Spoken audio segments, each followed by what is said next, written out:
Captain Insano shows no mercy. Straight cash, homie.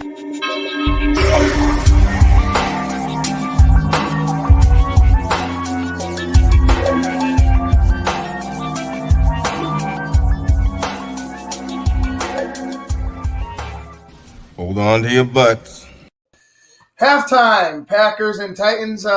This is the Basement Masters Game Day podcast on SportsZone Chicago.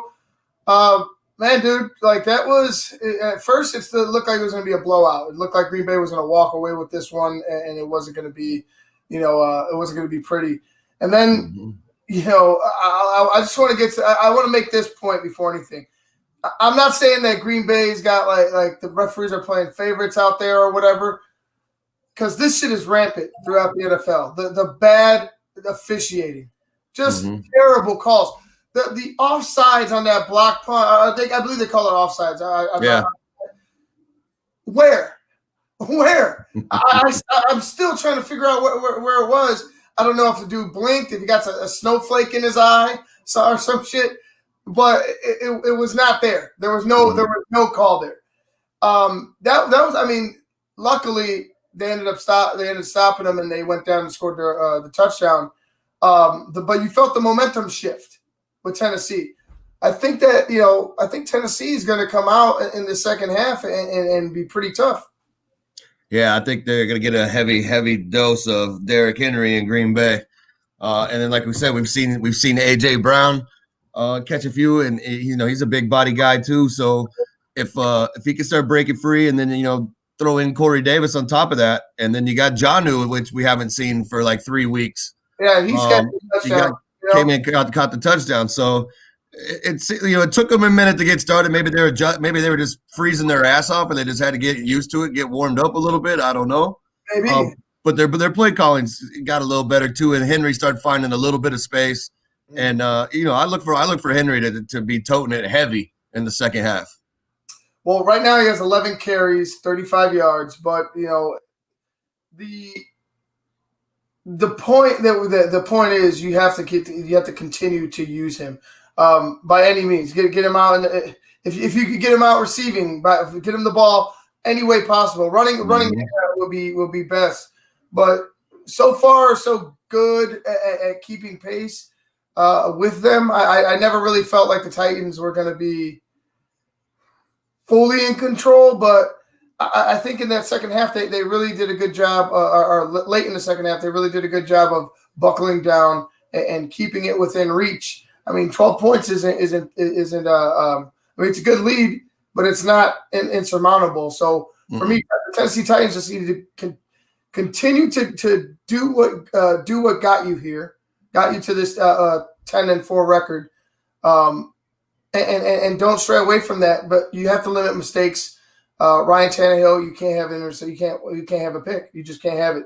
The defense can't allow big plays, and they've been allowing big plays down the field all game. Devontae, you name it, they've had it. Your boy Aquilinius St. Brown, he's got one. Yeah, it's crazy where these guys just come out of nowhere. You have to try to keep as best you can. You have to try to keep the Green Bay Packers in front of you because if you give Aaron Rodgers enough time, he's gonna put it in the end zone. He's gonna find somebody that's open, and they're gonna get the ball into the end zone. Tennessee, just keep running the ball, man. Keep running the ball. Try to limit your mistakes. Just make it a field position in a possession type of game. There's no reason that you need to get desperate right here. I think 12 points it's tough, but it's, like I said, not insurmountable. You're a top team for a reason, so don't go ahead and hit the panic button just yet. But another big play would be nice. I would say that play another stop on defense would be nice. Yeah, I mean they gotta go down the field. I mean you got to still run Henry, but you got to take some shots. I mean because the thing is there's not going to be a lot of like quick juke moves out there just because the ground is what it is. It's snowy, it's slick. You have to beat guys one-on-one straight down the field. Some of the guys are having a pretty good time on that field. Like it doesn't seem like it's too awful bad. But you don't want to be going 50 yards down the field. Your guy goes to cut on a post route or something, eats it, and then the safety's there all by himself to catch the ball. But you're going to have to take shots. You're going to have to get, AJ, like I said, AJ Brown, Corey Davis, they're going to have to get involved here. But the other thing that I feel like is hurting the Tennessee is wearing those white jerseys, man. Like I know they probably didn't know that it was going to snow or whatever. Maybe they did. I don't know. But especially if Tannehill gets out on the run and looking down the field, like it's hard to see because even they showed a couple camera angles and I was like, God damn, oh, there is a guy over there. So it's a little tricky. But yeah, I mean, I look for Tennessee to come back and make this super tight, if not win it. Because if they could ride that momentum that they got right there in the second quarter and they could take that into the second half and start doing some damage on the ground with Henry, I think I look for him to come back and make it close, if maybe even possibly win it and force Green Bay to play their starters next week. Well, we'll see. It's like I said, Green Bay came out like gangbusters. Like they were really, I really thought they were going to run away with it. You got to give credit where credit's due. They're fighting for the number one spot in the NFC. You know what I mean? Home field throughout. Like we were talking about what does home field throughout mean without fans? Well, there's fans in Green Bay. Like I said, playoffs I would imagine are pending because I would think that would be an unfair advantage. I mean, even a little bit of a crowd is more than nothing. For some of these teams, mm-hmm. I would feel like you would imagine nothing insurmountable. But hey, you have somebody there. You have this. You know that you're playing in front of people. You know what I'm saying? Not just on TV. I would think that'd be an extra motivation if I were a player. I don't know. I mean, nothing too crazy, but shit, it has to get you pumped some way, somehow. Yeah. Aaron Rodgers, 15 of 18, 140, 3 touchdowns, just doing what Aaron Rodgers does. A.J. Dillon, 10 carries, 51 yards. The leading receiver, of course. Why? Is it even a question? Devontae Adams, 6 receptions, 56 yards, 2 touchdowns on 6 targets. And over on the Titans side, Ryan Tannehill, 6 of 10, 66 yards, a touchdown, a pick. Derrick Henry, like I said, 11 for 35.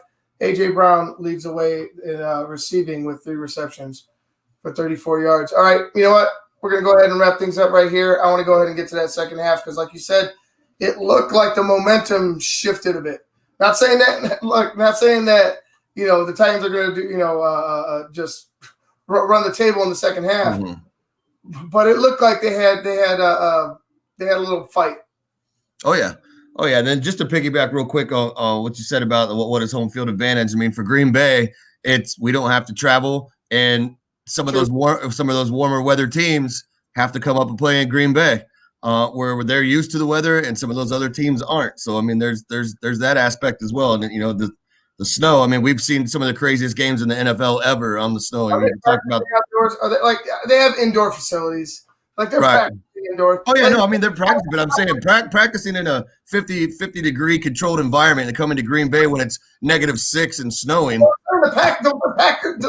I would imagine they could go inside, outside, but at a certain point it gets really cold. Why would I risk injury outside? No. I'm talking about like if the Saints come up to Green Bay, or like the Rams, or whoever it may be, somebody that comes from a warmer weather climate, coming to Green Bay and playing in that cold ass weather that they're not accustomed to. I mean, that's an advantage for Green Bay. It's an advantage for any northern team that plays outside, like real men, like real football players, not these little pansies playing inside. You know what I mean? I still think that every team, I think the Super Bowl should travel, and I don't care if you go alphabetical, if you go by record, but I still feel like the Super Bowl should travel and every team should get a shot at the 2 Super Bowl. Obviously, that's not feasible because Green Bay doesn't have enough hotel rooms to fit, however many people their stadium holds, so it's iffy, but I don't know. I think it should all be outside. I like that in a fantasy world too, but like you got to think competitive advantage and shit. Like things happen. He tripped because there was a puddle on the field that had like a divot. It was and he didn't see, or something.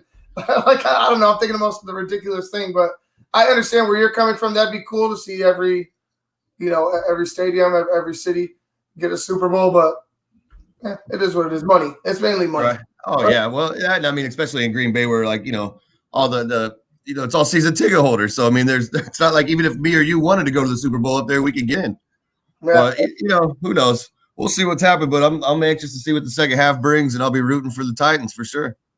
Well, I really don't have I guess I could say, go Packers to lay down next week. I really don't know if they're going to lay down next week, like I said, but we'll see. All right, guys. Until the post game, I'm Ivan Vargas. That's Luke Nettles. This has been the Basement Monsters Game Day Podcast on SportsZone Chicago.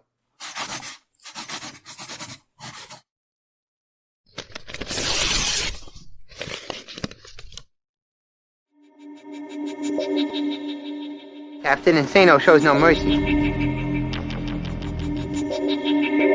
Straight cash, homie.